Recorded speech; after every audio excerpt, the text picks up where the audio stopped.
سردیوں کے وسط میں ایک ٹھنڈے ٹھنڈے دن میں چیونٹیوں کی ایک کالونی مکئی کے کچھ دانوں کو خشک کرنے میں مصروف تھی، جو خزاں کے گیلے موسم میں گیلے ہو گئے تھے۔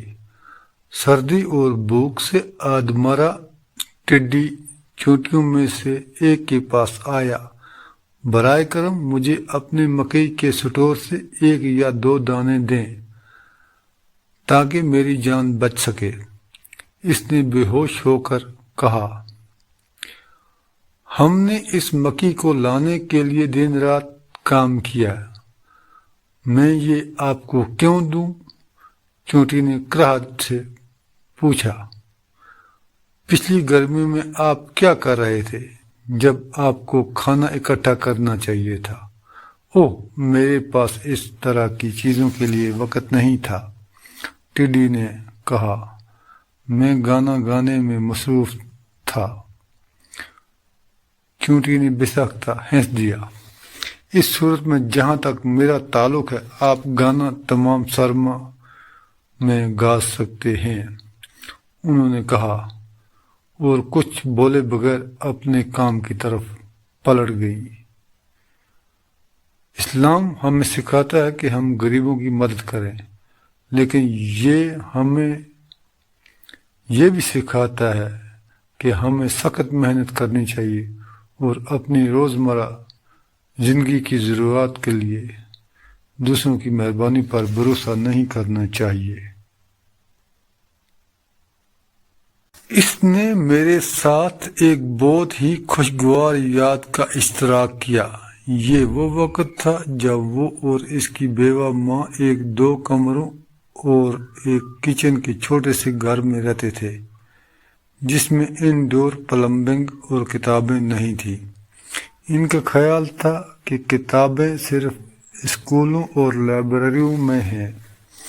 پھر جب وہ تیسری جماعت میں تھا تو اس کے پرائمری اسکول میں کتابوں کا میلہ لگا تھا اور وہ پرجوش گھر کی طرف بھاگا اور کہا، ماں، لوگ کتابیں خرید سکتے ہیں اور انہیں گھر لے جا سکتے ہیں اور ہمیشہ کے لیے اپنے پاس رکھ سکتے ہیں اور انہیں کبھی واپس نہیں کرنا پڑے گا۔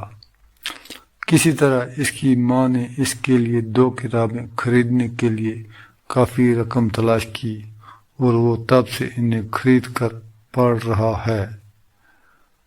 کووڈ-19 میں آنے سے پہلے میں ہر دوسرے ہفتے کا آخری دن میں اپنی دادی اور اپنی عظیم دادی کے ساتھ گزارتا تھا، اور اب میں بالکل بھی نہیں جا سکتا۔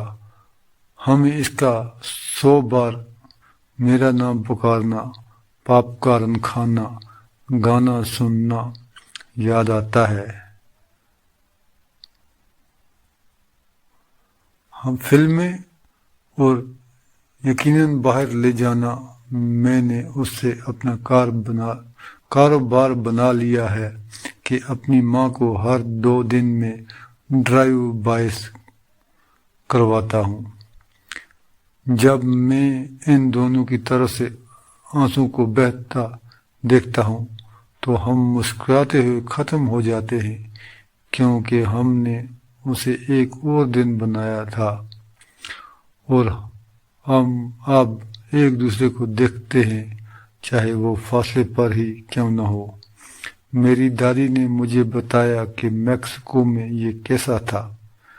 اس نے مجھے بتایا کہ وہ گلیوں میں دکاندار ہوا کرتی تھی اور میکسیکن مٹھائیاں میکوآکن میں جا کر بیچتی تھی۔ اس نے مجھے بتایا کہ زندگی ہمیشہ مشکل ہوتی ہے، لیکن جب وہ گھر آتی تھی تو اپنے بچوں کے چہروں پر مسکراہٹ دیکھ کر اس کا دن ہمیشہ اچھا گزر جاتا تھا۔